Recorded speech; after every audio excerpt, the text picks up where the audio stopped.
అందరికీ నమస్కారం. నేను నాగబసవ సూర్యనారాయణ పురాణ అమృతం ఛానల్ నుండి మాట్లాడుతున్నానండి.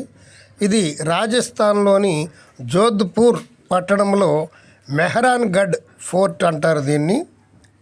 చాలా అందమైనటువంటి ఫోర్టు, చాలా గొప్ప ఫోర్ట్ ఇది. ఈ కోట ఉదయం 9 గంటల నుండి సాయంత్రం 5 గంటల వరకు నిర్విరామంగా ఓపెన్ చేసి ఉంటుంది. యునెస్కో గుర్తింపు పొందిన కోట. ఈ కోట పైనుండి చూస్తే మనకి బ్లూ సిటీ కూడా కనబడుతుంది. కోట యొక్క ఎంట్రన్స్ డోర్ చూడండి ఎంత బలంగా, ఎంత ఎత్తుగా ఉందో. ఇప్పుడు మనం కోటలోనికి వెళదాం రండి. ఇక్కడ చాలా విశేషాలు ఉన్నాయి, తెలుసుకుందాం. ఎంట్రన్స్ టికెట్ 150 రూపాయలు తీసుకుంటారు. ఇది 3 అంతస్తుల వరకు ఒక లిఫ్ట్ ఉంటుంది. ఆ లిఫ్ట్ని మనం ఉపయోగించుకోవచ్చు, లేదా మామూలుగా నడిచి కూడా వెళ్ళవచ్చు. ఈ కోటను 1459లో రావు జోధ అనేటువంటి రాజు చేత నిర్మించబడిన చారిత్రాత్మక కట్టడం. ఇది మావార్ రాజవంశానికి బలమైన కోటగా, జోధ్పూర్ నగరానికి పైన సుమారు 410 అడుగుల ఎత్తున ఒక కొండపై దీనిని నిర్మించారు. చాలా అద్భుతంగా ఉంటుంది. ఈ కోట పరిమాణం, శిల్పకళ మరియు రాతి గోడల నిర్మాణంతో అద్భుతమైనటువంటి ఇంజనీరింగ్ చాలా బాగుంటుంది. కోట చుట్టూ భారీ రాతి గోడలు ఉన్నాయి. అద్భుతమైనటువంటి మహల్స్ ఉన్నాయి. కోటలో మ్యూజియం ఉంది. పిల్లలకు అనువైన ప్రదేశం ఉంది. ఉచిత పార్కింగ్ సౌకర్యం కూడా ఉంది. చాలా కాలం క్రితం రావు జోధ అనేటువంటి మహారాజు ఈ కొండపై మంచి కోట కట్టాలని నిర్ణయించుకొని ఆ కొండ మీద నివసిస్తున్నటువంటి కొంతమంది ప్రజలను ఖాళీ చేయించాడు. అక్కడ ఉన్నటువంటి ప్రజలను బలవంతంగా ఖాళీ చేయటం వల్ల వాళ్ళెంతో విచారానికి గురి అయ్యారు. అక్కడ ఒక సాధువు ఎప్పటి నుంచో నివసిస్తూ ఉన్నాడు. ఆ సాధువును కూడా సైనికులు నిర్దాక్షిణ్యంగా బలవంతంగా బయటికి గెంటడం జరిగింది. అప్పుడు ఆ సాధువు ఈ కొండ మీద ఎవరైతే కోట కడతారో కొన్ని సంవత్సరాలు కరువుకి గురి అయిపోతుంది అని, కోటలో కరువు తాండవిస్తుందని శపించాడు. ఆ శాపానికి భయపడినటువంటి రాజుగారు ఆ సాధువుని బ్రతిమాలుతూ శాప విమోచనం చెప్పమని అడుగగా, ఎవరైనా సరే స్వచ్ఛందంగా ప్రాణత్యాగం చేసి ఇక్కడ సజీవ సమాధి అయినట్లయితే ఆ శాపం కొన్నాళ్ల వరకు ఉండదని చెప్పడంతో అలాంటి వ్యక్తి కోసం రాజ్యమంతా వెతకసాగారు. చానాళ్లకు ఒక వ్యక్తి ప్రాణం త్యాగం చేయడానికి సిద్ధపడ్డాడు. ఆయన పేరే రాజారాం మేఘవాల్ అనే వ్యక్తి ఈ కోట దగ్గర సజీవ సమాధి అయినాడు. ఆ సజీవ సమాధి అయిన తరువాత కోటను నిర్మించడం ప్రారంభించారు. ఇప్పటికీ కూడా రాజారాం మేఘవాల్ అనే వ్యక్తి సమాధి ఈ కోట ఎంట్రన్స్లో ఉంటుంది. అక్కడ ఆయన పేరు, మరణించిన సమాధి అయినటువంటి తేదీ అన్నీ కూడా ఉంటాయి. ఈ కోట చాలా అద్భుతంగా ఉంటుంది. లోపలికి వెళ్ళే కొద్దీ అద్భుతమైన అందాలను మనం చూడవచ్చు. ఇలాంటి కోట మరొక చోట లేనే లేదని చెప్పవచ్చు.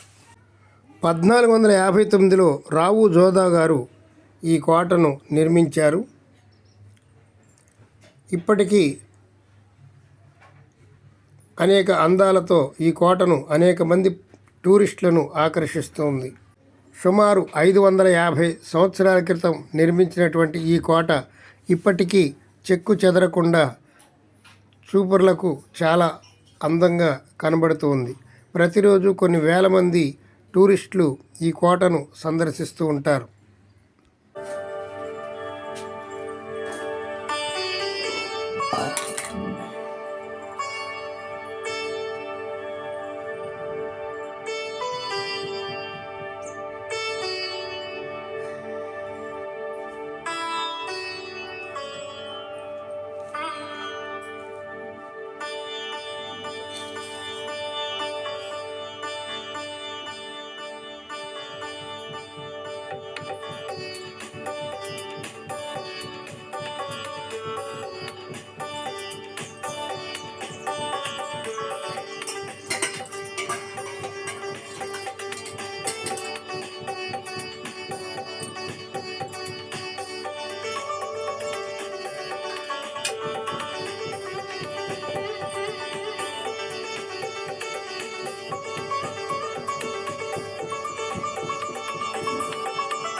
ఇక్కడి నుంచి చూస్తే మనకి బ్లూ రంగులో అనేకమైనటువంటి ఇళ్ళు కనపడుతున్నాయి చూడండి.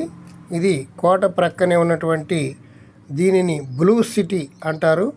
అన్ని ఇళ్లకు బ్లూ రంగు వేసి ఉంటుంది. కోట యొక్క అందాలను మనం వివరించడానికి మనకి మాటలు సరిపోవు.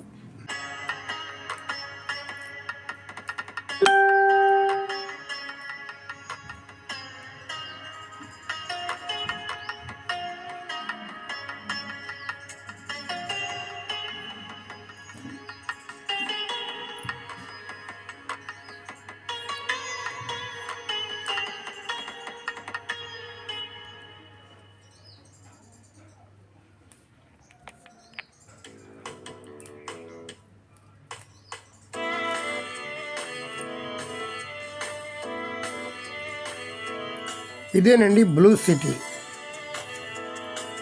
కోటపై నుండి చాలా అందంగా కనబడుతున్నటువంటి దృశ్యాలు. ఈ కోట కొన్ని ఫంక్షన్స్ జరుపుకోవడానికి కూడా అనుమతిస్తారనుకుంటా. ఇక్కడ ఏదో ఒక పెద్ద ఫంక్షన్ జరగనున్నది.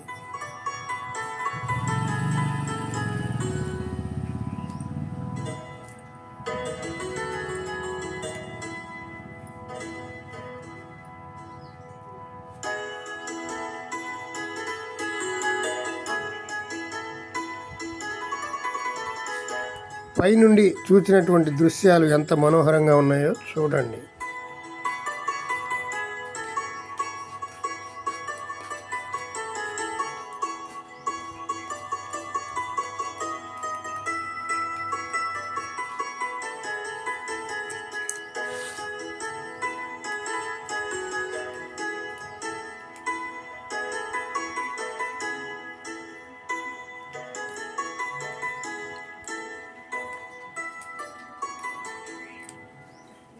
పైన ఉన్నటువంటి బిల్డింగ్ అంతా కూడా పాలరాతితో నిర్మించినటువంటి స్తంభాలతో ఉన్నది చూడండి.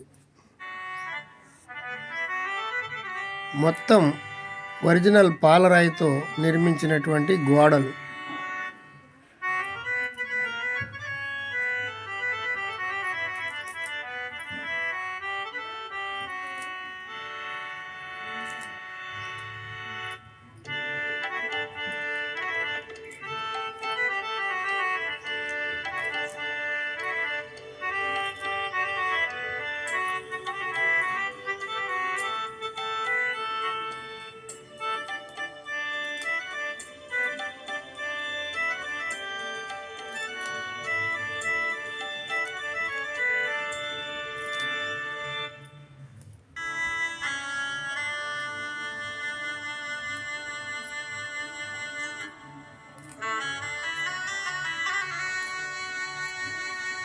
శ్రీయంత్రం.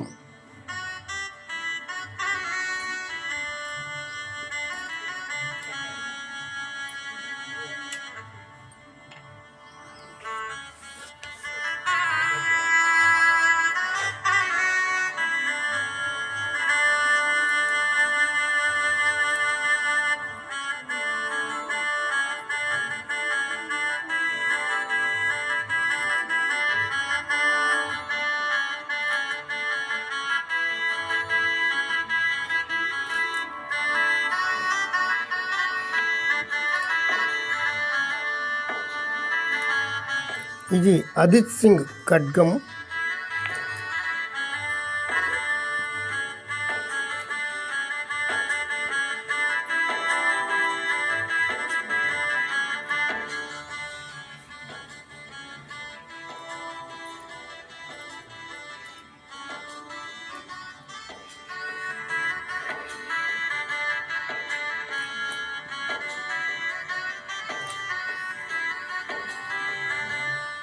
ఆనాడు రాజవంశస్థుల కోసం ఉపయోగించినటువంటి ఉయ్యాలలు.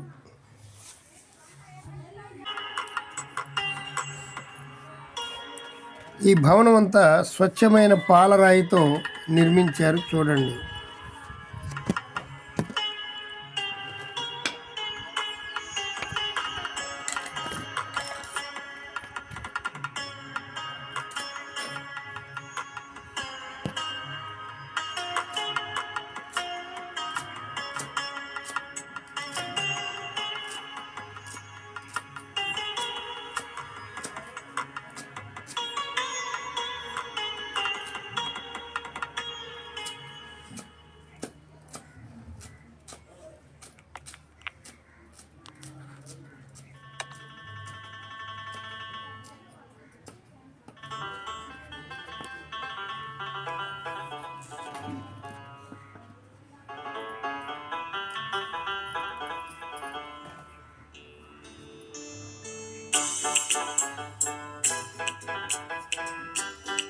ఈ గోడలన్నీ స్వచ్ఛమైన పాలరాయితో నిర్మించినటువంటివి.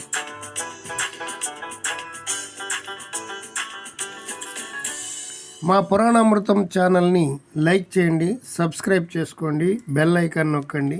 ప్రతిరోజు ఒక వీడియో వస్తుంది. ఈ వీడియో లెంగ్త్ ఎక్కువ అయిపోవడంతో మరి ఒక వీడియో ఈ మెహ్రాన్ గఢ్ ఫోర్ట్కి సంబంధించి వస్తుంది. రేపే దీని యొక్క కంటిన్యూషన్ వీడియో చూడవచ్చు. మా పురాణామృతం ఛానల్ని సబ్స్క్రైబ్ చేసుకోండి. ఇది రాజ దర్బార్. రాజుగారు వివిధ మంత్రులతో కూర్చొని సమావేశమై అనేక నిర్ణయాలు తీసుకునేటువంటి ప్రదేశం. ఇక్కడ రాజ దర్బార్ జరుగుతూ ఉంటుంది. ముఖ్యమైన వారితో రాజ్య పాలన గురించి నిర్వహించేటువంటి చర్చలు, ఇక్కడ సంప్రదింపులు జరుగుతూ ఉంటాయి. ఒక పెద్ద హాల్ ఇది. ఇది కూడా పాలరాతి గోడలతో నిర్మించారు. పైన బంగారపు పూత గల అనేక ఆకర్షణీయమైనటువంటి